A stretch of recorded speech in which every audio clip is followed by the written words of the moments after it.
En el extremo norte de la República de Colombia, a las orillas del Mar Caribe y al pie de una imponente Sierra Nevada, se encuentra la ciudad de Santa Marta, llena de historia, belleza, encanto y tradición.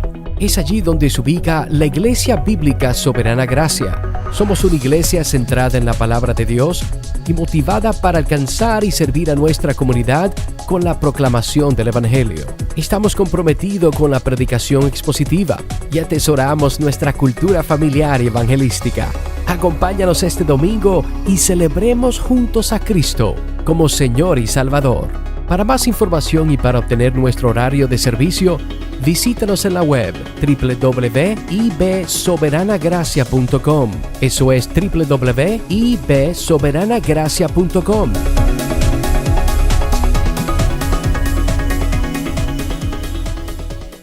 Dice la palabra del Señor: en el año segundo del rey Darío, en el mes sexto, en el primer día del mes, vino palabra de Jehová por medio del profeta Ageo a Zorobabel, hijo de Salatiel, gobernador de Judá, y a Josué, hijo de Josadac, sumo sacerdote, diciendo: así ha dicho Jehová de los ejércitos, diciendo: este pueblo dice, no ha llegado aún el tiempo de que la casa de Jehová sea reedificada.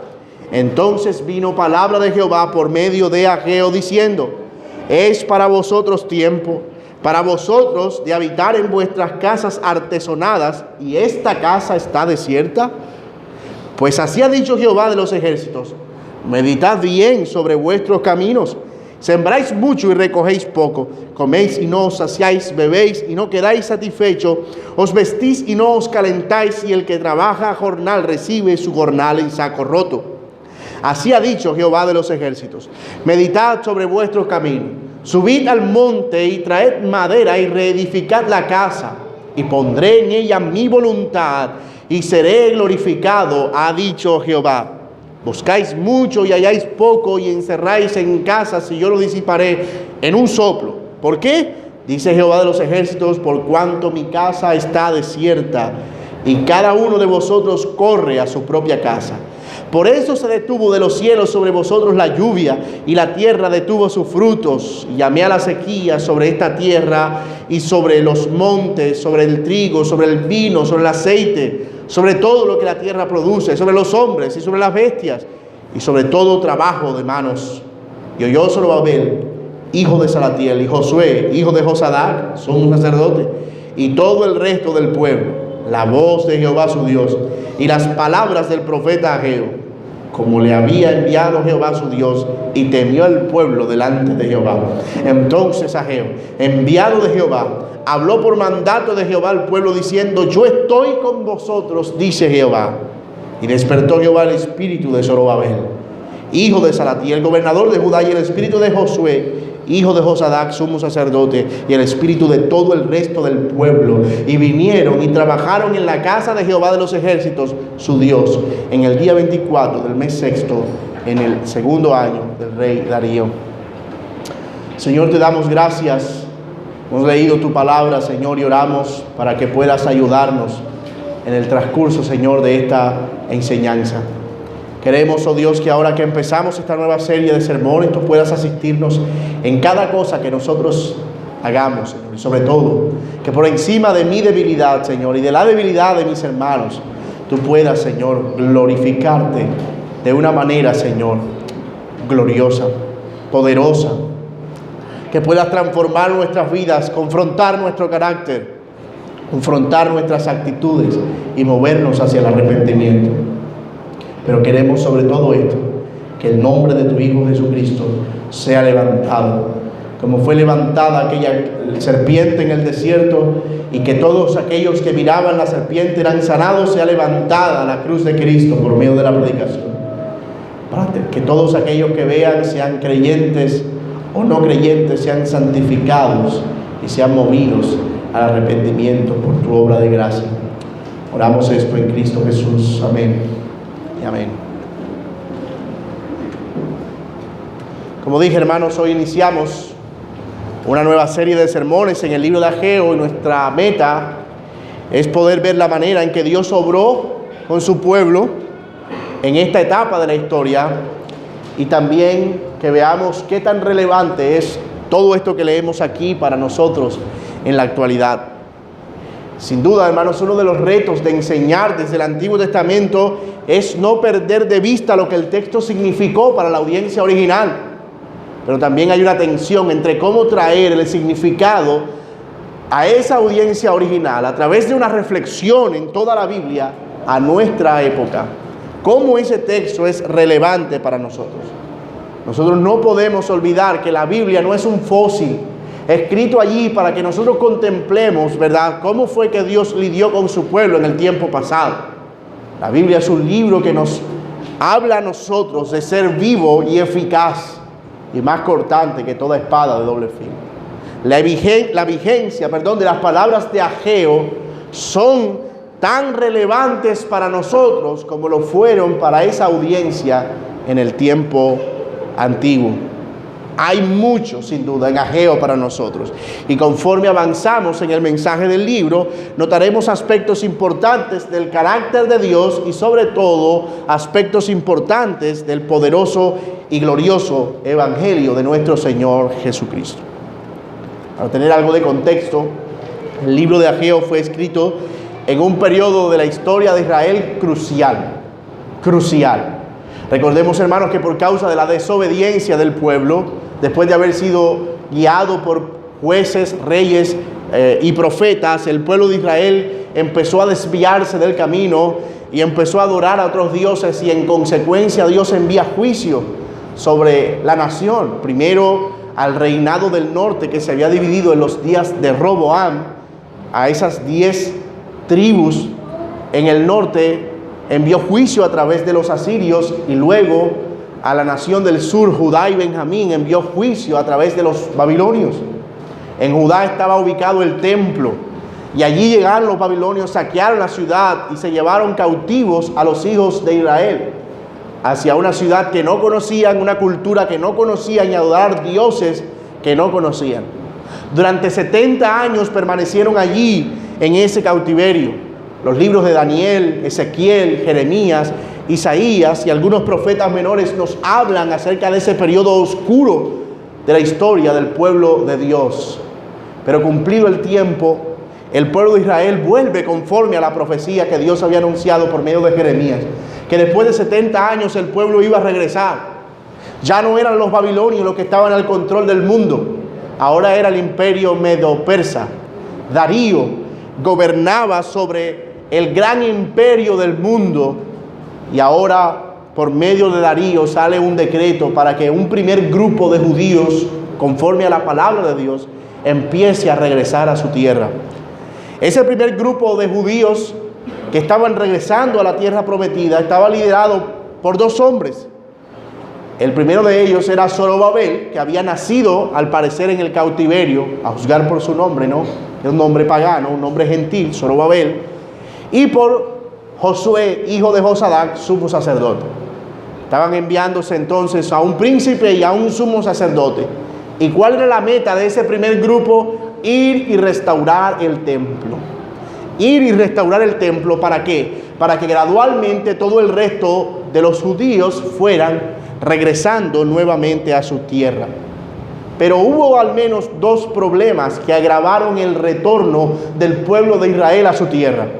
El primer problema tenía que ver con la tierra que ellos habían dejado. Era un problema serio. Muchas de las familias que se fueron deportadas a Babilonia ahora estaban regresando, pero se estaban encontrando que sus tierras estaban en manos de otras familias. Entonces ellos tenían que empezar un proceso de restitución de tierras, ¿verdad? En el que las personas que tenían tierras ajenas debían empezar a cederlas a las tierras o a sus dueños originales. Usted puede imaginarse que no era un proceso fácil.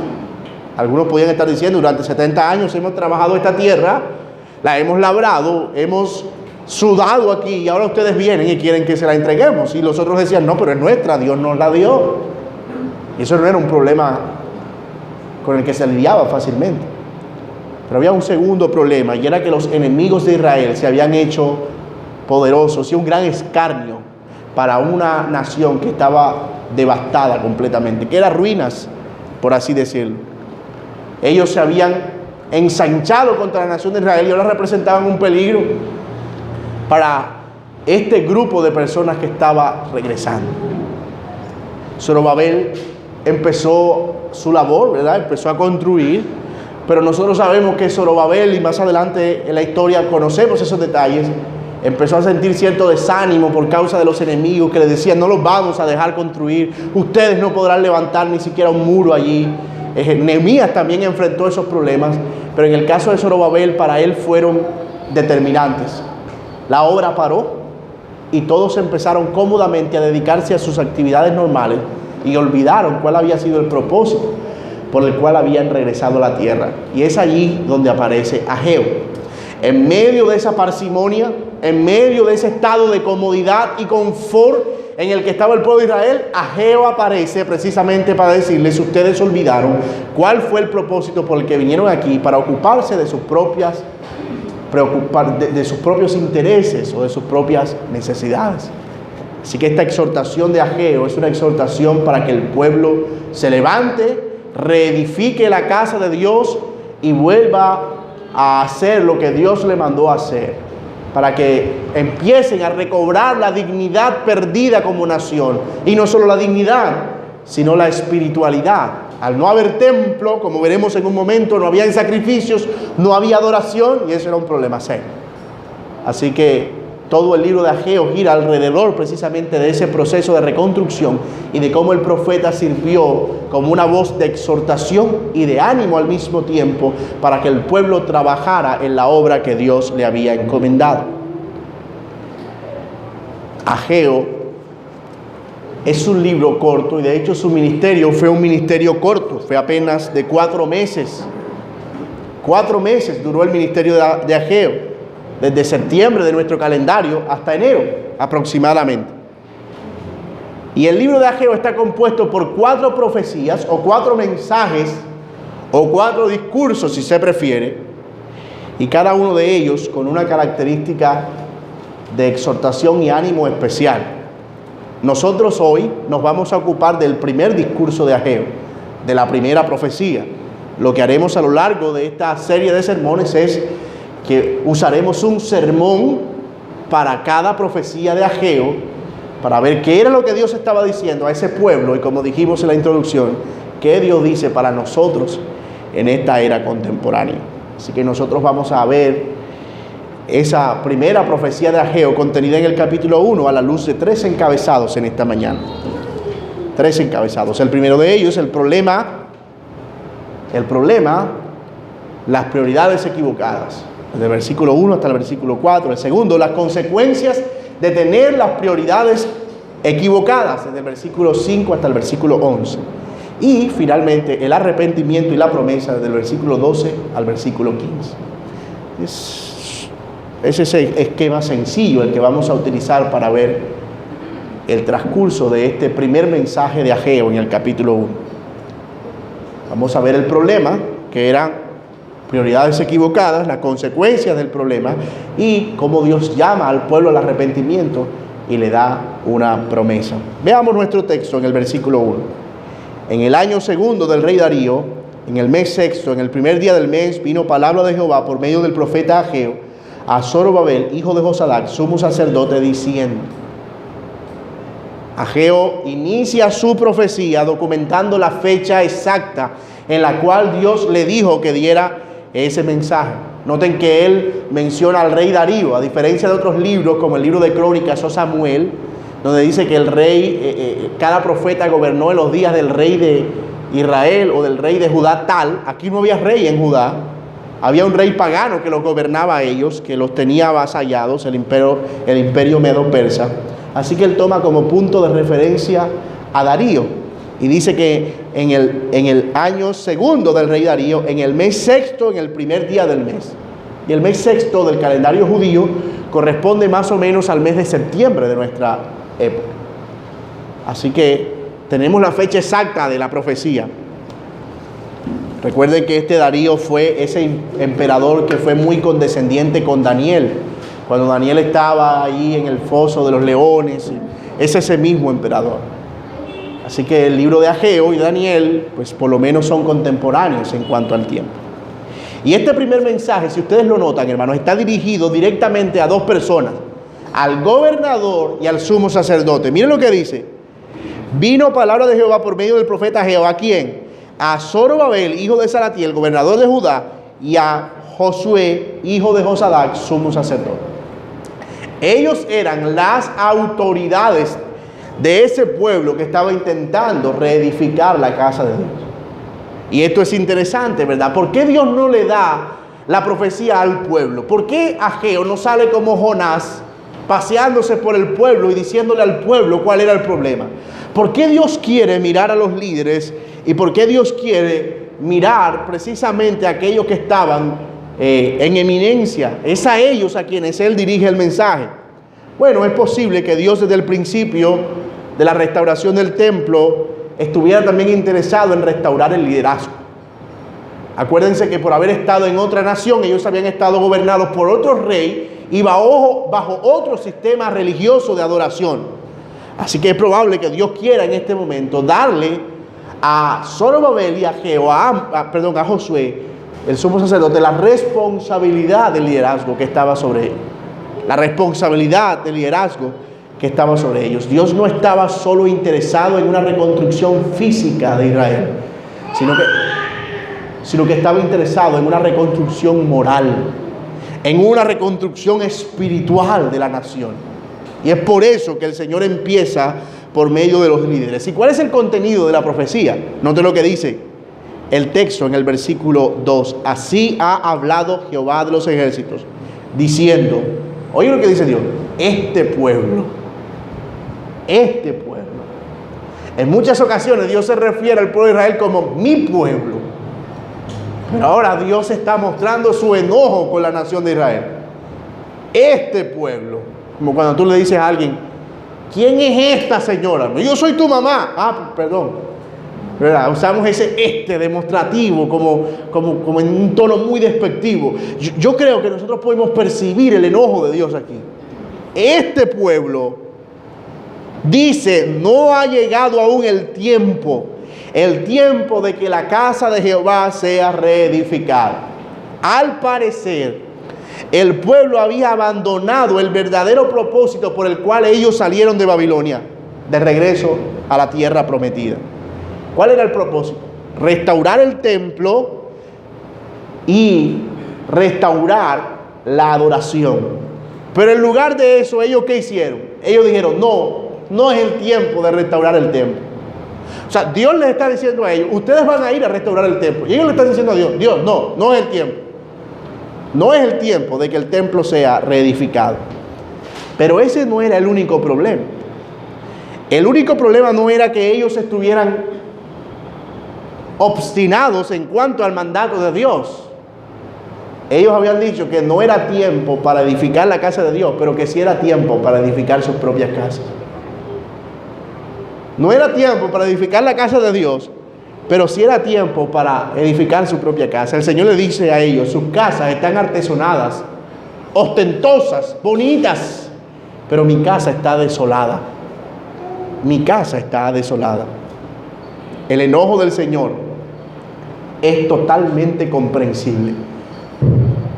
Esto que voy a decir podrá sonar una herejía en otro contexto, pero póngase en los zapatos del Señor y piensen que usted da una orden a alguien y ese alguien dice, todavía no es tiempo de cumplir tu orden, voy a cumplir lo mío primero.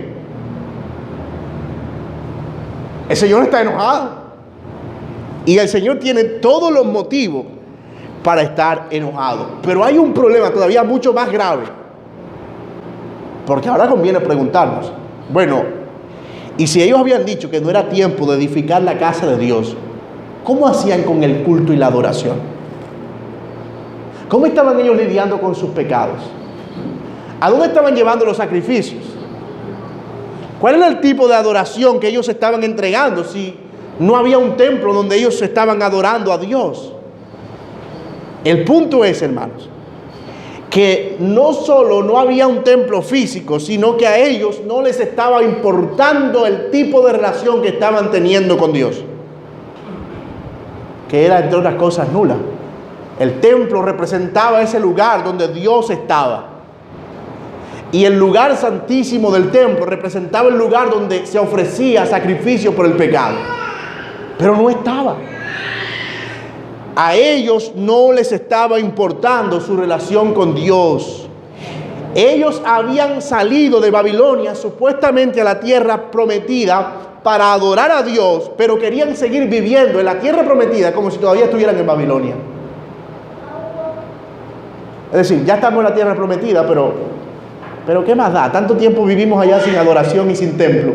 ¿Para qué necesitamos ese templo ahora? ¿Para qué necesitamos tener un templo construido si durante 70 años estuvimos sin uno? No hay afán. Se trataba, hermanos, de una excusa barata. Era una excusa barata. No era otra cosa. Ellos decían que no era tiempo de edificar la casa de Dios, tal vez por temor a los enemigos o porque no había suficiente material para construir. Vamos a ver más adelante que parece ser que ese era el problema que ellos argumentaban. No es tiempo porque no hay suficiente madera. No es tiempo porque no hay suficiente material. Entonces Dios les dice, pero sí hay material para que sus casas estén construidas y bonitas. Y no solo bonitas, sino ostentosas, artesonadas. No hay recursos y fuerzas para la obra de Dios, pero sí había recursos y fuerzas para la obra de ellos mismos. Cómo extraño el asunto, ¿verdad, hermano? Cómo extraño. Y este es uno de esos pasajes que no necesita mucha aplicación, porque hemos visto lo que significa el texto. Y seguramente ustedes están pensando dentro de ustedes, ¿qué pueblo malo es? ¿No se le ocurre a ese pueblo darle prioridad a las cosas de ellos mismos antes que Dios? ¿Qué pueblo ese desagradecido tras que Dios los trae de Babilonia, de la cautividad, a la libertad de la tierra prometida y no quieren servirle sino ocuparse de ellos mismos? ¿Qué pueblo tan desgraciado, pensarán algunos aquí? Pero hermano, ¿qué tan lejos estamos nosotros de ser el pueblo de Israel? Pecamos cuando damos más importancia a nuestras propias prioridades que a Dios. Y el Señor lo dijo claramente en el primer y más importante mandamiento: amarás al Señor tu Dios con toda tu alma, con toda tu mente, con todas tus fuerzas. Dijo el Señor, ese es el más importante mandamiento. Y nosotros, hermanos, cuando ignoramos ese mandamiento y ponemos cualquier cosa por encima de Dios en nuestra vida, estamos pecando de la misma manera en que pecó el pueblo de Israel y por el cual Ageo los está exhortando. El Señor enseñó abundantemente en los evangelios y en el Nuevo Testamento acerca de esta realidad. El Señor dijo que no podíamos servir a dos señores, ¿verdad? Porque o amas a uno o aborreces al otro. El Señor nos enseñó a nosotros a buscar primeramente el reino de los cielos y su justicia, y las demás cosas serán añadidas. El Señor nos enseñó que el que no deja padre y madre y hermanos y marido o mujer por seguirme a mí no es digno de mí. El Señor enseñó, hermanos, que Él es la prioridad más importante. A Él nosotros debemos nuestras fuerzas, a Él debemos nuestros recursos y a Él debemos nuestro tiempo. A veces solemos excusarnos, ¿verdad?, con que no hay tiempo para dedicarlo al servicio, a la comunión con Dios, o que no hay tiempo para nosotros dedicarnos a una búsqueda verdadera, real del Señor.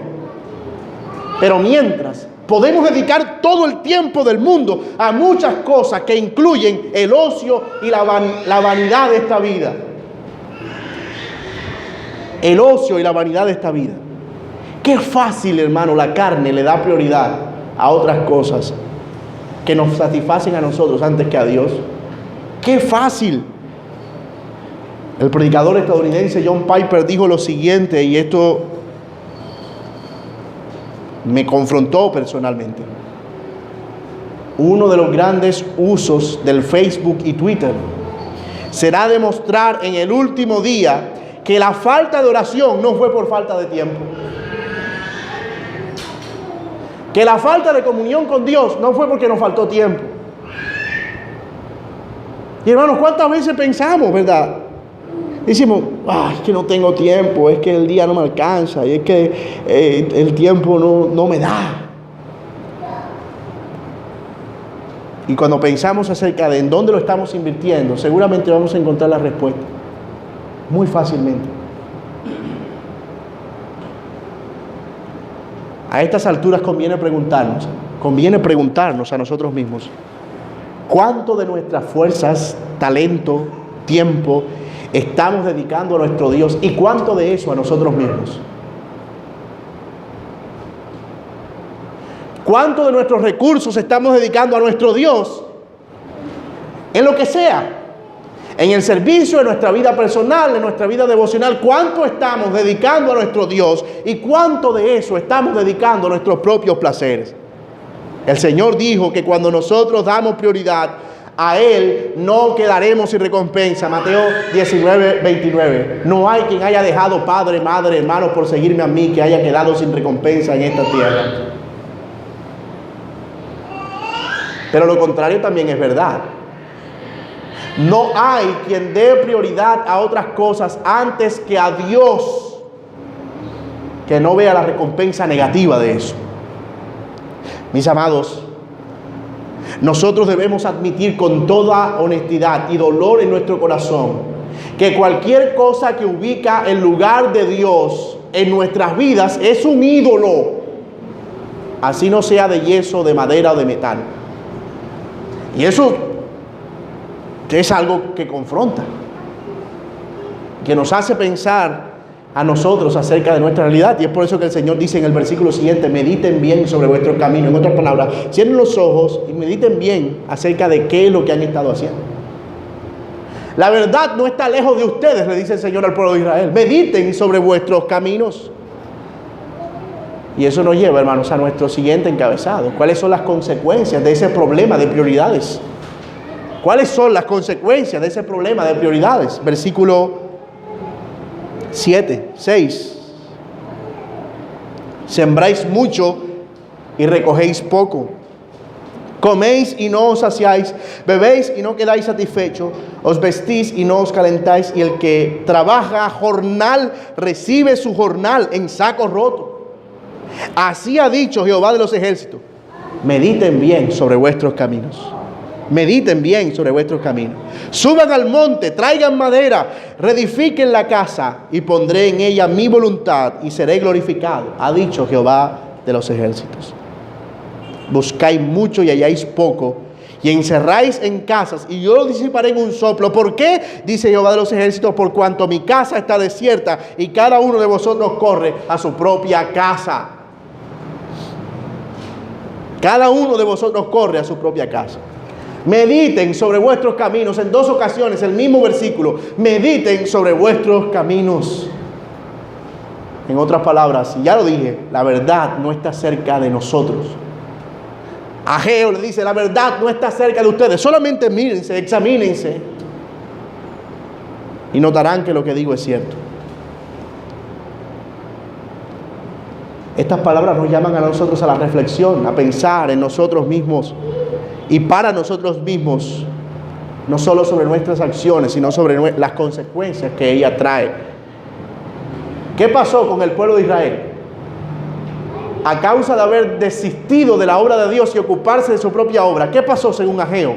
Ellos empezaron a ver que sequía, hambre, no había lluvia, trabajaban, y dice el texto que era como si su jornal lo echaran en un saco roto. El pago de su trabajo era como si trabajaran y de repente el dinero. ¿Y qué pasó? Si nosotros estamos trabajando, cultivamos, estamos recogiendo, ¿qué pasó con las ganancias? ¿A dónde se fueron? Dios había cerrado en cierta manera los cielos para él. Literalmente, no llovía. Y si no hay lluvia, no hay producción, no hay cosecha. Dios había hecho eso varias veces. Y una de las veces que lo hizo por la dureza del corazón del pueblo, cuando adoraban a Baal. Y Dios dijo por boca de Elías: yo voy a cerrar los cielos durante 3 años y medio. En los días de Malaquías el Señor volvió a hacerlo. Él cerró los cielos a causa de la dureza y el pecado de los hermanos israelitas. Y aquí igual. Él cierra los cielos a causa del problema de prioridades que había. Pero yo quiero que piensen algo, porque lo que viene a nuestra mente rápido es: Dios los está castigando porque ellos no están haciendo la voluntad de Dios.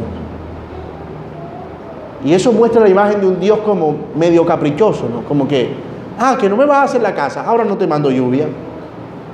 Pero no piense así, porque esa no es la idea que da el texto. Lo que nosotros vemos aquí, hermanos, es un problema de disciplina, o es un asunto de disciplina divina. Dios está produciendo todos esos males para que ellos reflexionen y se pregunten por qué, pero después de 15 años a ninguno se le había ocurrido. O sea, ninguno se ha preguntado, bueno, pero ¿por qué es que no llueve? ¿Por qué es que no vemos prosperidad? ¿Por qué es que no vemos nuestras cosechas a producir fruto? No, a nadie se le había ocurrido, simplemente creían que eran cosas normales. Y el Señor les dice a ellos: no, yo lo he hecho. Y lo he hecho para que ustedes mediten sobre esos caminos. Para que mediten sobre sus caminos. Dios quería que ellos quitaran la mirada de las cosas materiales, que dejaran de ver el interior de sus propias casas y que por fin pudieran mirar el exterior derribado de la casa del Señor. Ustedes pueden imaginarse, ¿verdad?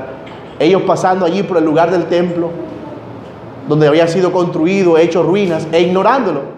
Tal vez iban conversando uno y otro y miraban el templo. Bueno, sí, como te venía diciendo, ellos no querían tener ningún tipo de remordimiento en sus corazones. A nadie se le ocurría. Después de 15 años de haber salido de Babilonia, tuvo Dios que por medio de un profeta hacerlo reaccionar, reflexionar. Por medio de la calamidad, hermano, Dios nos disciplina. Eso es lo que nosotros vemos en Hebreos, en el capítulo 12, versículos del 5 al 8. Hebreos capítulo 12, del 5 al 8 dice: ya habéis ya olvidado la exhortación que como a hijos se os dirige, diciendo: hijo mío, no menospreciéis la disciplina del Señor, ni desmayes cuando eres reprendido por Él, porque el Señor al que ama disciplina y azota a todo aquel que tiene por hijo. Si soportáis la disciplina, Dios os trata como a hijos. Porque ¿qué hijo es aquel a quien el Padre no disciplina? Pero si se os deja sin disciplina, de la cual han sido participantes, entonces sois bastardos y no hijos. Por otra parte, dice: tuvimos a nuestros padres terrenales que nos disciplinaban y los venerábamos. ¿Por qué no obedeceremos mucho mejor al Padre de los Espíritus y viviremos? Y aquellos ciertamente por pocos días nos disciplinaban como a ellos les parecía. Pero para lo que nos es provechoso. ¿Lo notan, hermano? Para lo que nos es provechoso, para que participemos de su santidad. Es verdad que ninguna disciplina al presente parece causa de gozo, sino de tristeza, pero después da fruto apacible de justicia a los que en ella son ejercitados. ¿Y por qué sabemos que era un acto de disciplina más que un acto de juicio y castigo? Porque Dios inmediatamente les anuncia a ellos la causa de su aflicción, les da la instrucción acerca de lo que quiere que hagan. Él les dice: suban al monte y busquen madera. Dios quería por medio de la aflicción cambiar el sentido de las prioridades de los que vivían en ese tiempo. Dios quería por medio de esa aflicción cambiar el curso de su camino. Si fuera un mero castigo, Dios no estaría interesado en que ellos hicieran lo correcto. Simplemente los castigaría y ya. Pero Él los llama a hacer lo correcto. Vayan al monte y busquen madera. No hay aquí en el valle, vayan al monte y busquen madera. Trabajen, ocúpense en eso. Pero alguien dirá esto: si es así como funciona, entonces ¿por qué los que no tienen a Dios como prioridad prosperan? Si Dios a aquellos que no tienen, que le tienen como prioridad y luego lo cambian por un momento, los disciplina, ¿por qué aquellos que no tienen a Dios entonces prosperan? Si Dios no es la prioridad en algunos, ¿por qué les va bien? ¿Por qué su cosecha funciona? ¿Por qué sus trabajos son rentables? ¿Por qué su dinero produce? En realidad, hermanos, lo que nosotros vemos en la Escritura es que esa prosperidad de impíos, de los que no tienen a Dios, es una prosperidad efímera que en realidad funciona como un sedante temporal para que ellos no vean que dependen realmente del Señor. En realidad, en los impíos, la prosperidad misma es un juicio, porque evita que en alguna manera ellos piensen en Dios. El Salmo 73 dice que ellos siempre piensan en sí mismos y hasta se burlan de Dios. Es decir, que esa prosperidad de impíos termina siendo para ellos su propio juicio, el propio resbaladero a su condenación. Eso es lo que dice Asaf: los ha puesto en deslizadero. Mis amados, nosotros debemos ver como una gran bendición el ser afligidos por el Señor y disciplinados por Él. Porque es a través de esa disciplina y de esa aflicción que el Señor quiere llevarnos a reconocerle y a corregir nuestros caminos. Debemos dar gracias a Dios si por causa de nuestra rebeldía y pecado el Señor nos oprime y aflige hasta que reconozcamos ese pecado y nos arrepintamos. Debemos dar gracias a Dios por eso. Ocuparnos en nosotros mismos, que más que en Dios, hermano, traerá un cansancio interminable. Encontraremos que vamos a vivir solo para saciar nuestras propias necesidades y que será un trabajo incansable. Buscaremos saciarnos, pero no nos saciaremos. Buscaremos algo de tiempo, pero cada vez habrá menos tiempo si Dios no está puesto en el orden en el que debe estar. Buscaremos tener algo más de dinero o de recursos, pero encontraremos que cada vez es menos, aun cuando trabajamos más. Porque Dios no está en el primer lugar. Y mi hermano, déjame decirte que no es lo mismo padecer teniendo a Dios en su lugar que padecer sabiendo que estamos trabajando por algo que perece sin Dios. ¿De qué nos vale en este mundo si ganáramos el mundo entero y al fin y al cabo el alma se pierde? Y conviene entonces también preguntarnos ahora si acaso la causa de nuestras aflicciones es una disciplina santa de parte del Señor para hacernos reflexionar sobre nuestros caminos.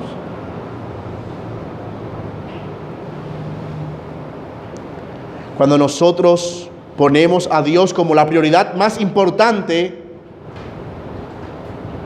nosotros estaremos contentos teniendo sustento y abrigo. Cuando ponemos a Dios como la prioridad más importante, nosotros estaremos contentos teniendo el pan y el vestido. Cuando nosotros ponemos a Dios como la prioridad más importante, nosotros estaremos contentos teniendo al reino de los cielos y su justicia como nuestra recompensa.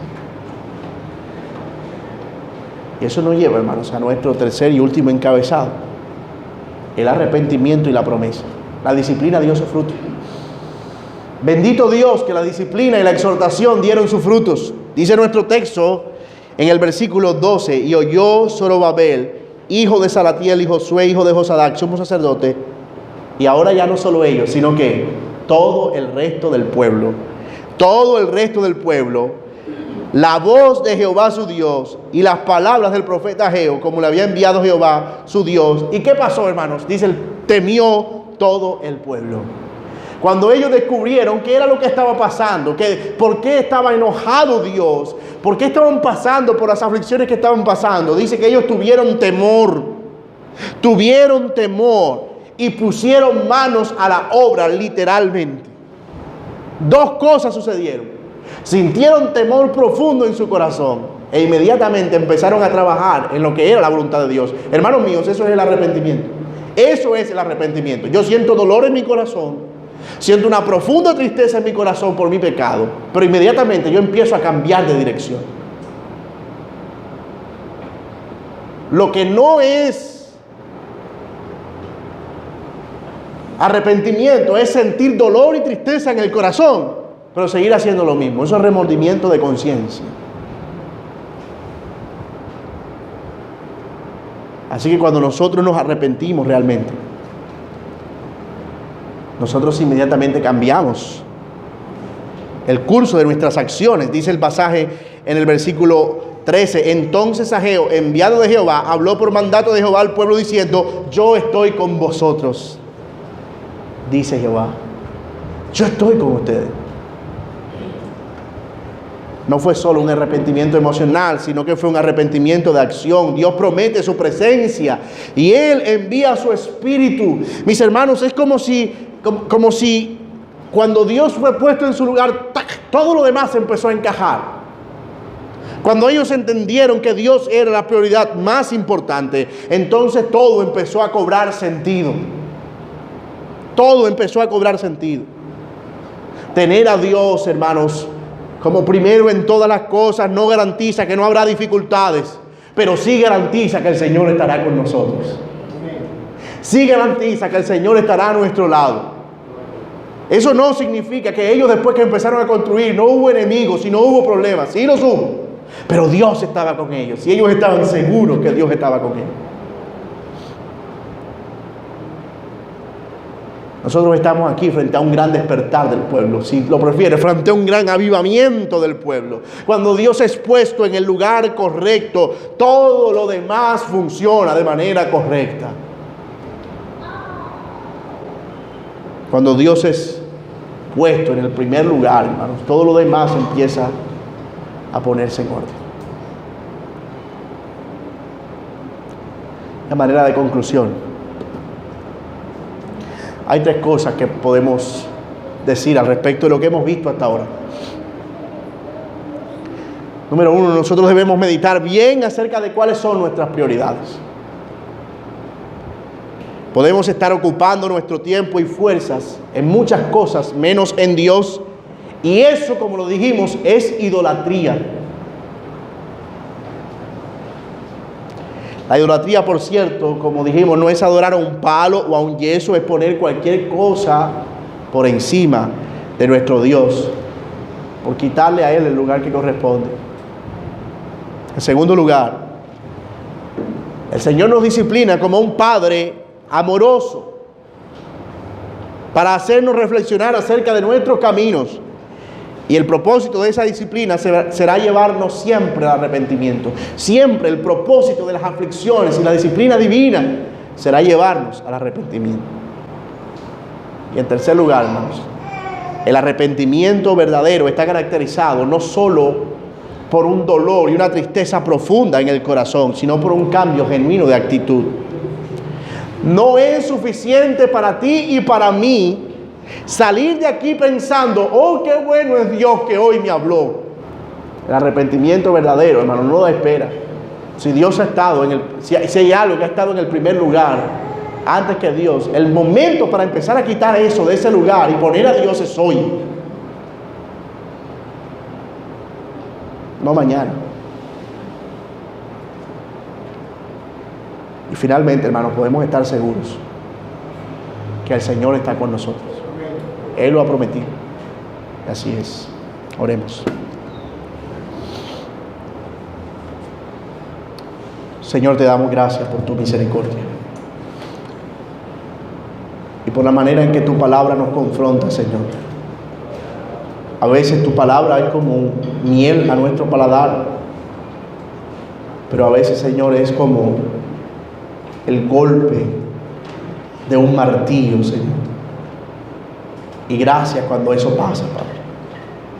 Ayúdanos, Señor, a que podamos poner esta palabra por obra.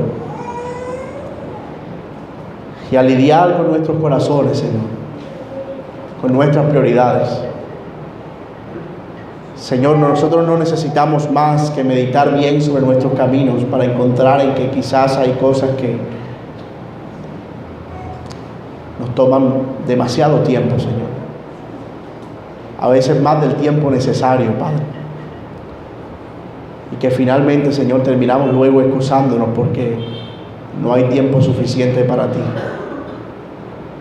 Señor, nosotros no somos mejores que este pueblo de Israel. Nosotros también hemos pecado, Señor. Perdónanos, Padre. Te lo suplicamos, Señor, que nos lleves hoy al arrepentimiento. Señor, y no cabe duda que necesitamos las fuerzas, no en nosotros, Señor, porque no las tenemos, para poder llevar a cabo, Señor, este proceso de reemplazar prioridades, de modo que tú quedes siendo la primera.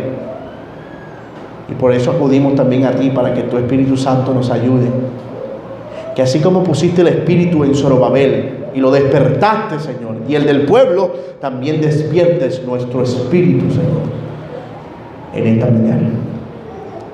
Te lo suplicamos, Señor, en Cristo Jesús.